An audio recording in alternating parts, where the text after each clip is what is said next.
People often don't understand that water doesn't travel uphill. Now, you might think that's obvious, and it kind of is, but what happens is you get people that just kind of think that because the water's coming off the roof and it comes down out of the downspout, it's magically gonna go to where it's supposed to go. But you actually have to take it there. Here's a perfect example of what happens when you don't have your downspouts going straight into your underground system. Sometimes you're gonna see this where it goes down and then it comes back up.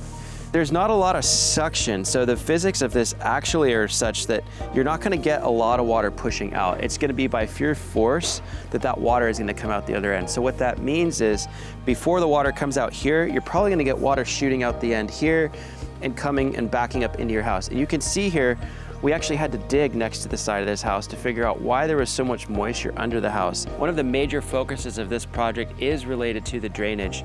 And we also need to have a spot where we intentionally put that water. And we've chosen this area kind of on the side, front, lower part of the property. As all of the drainage flows out, it's gonna go into a dry creek.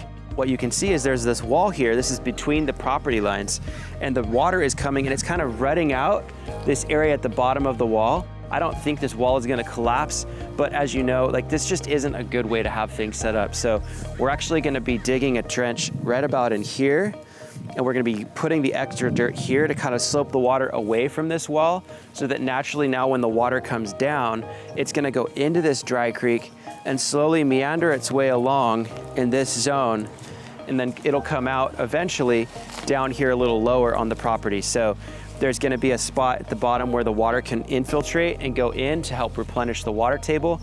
And then this is gonna be at the end of a nice grassy spot here out in the front yard. We're gonna have some terraces and some walkways that come through here. This whole zone is gonna look very, very different when it's done.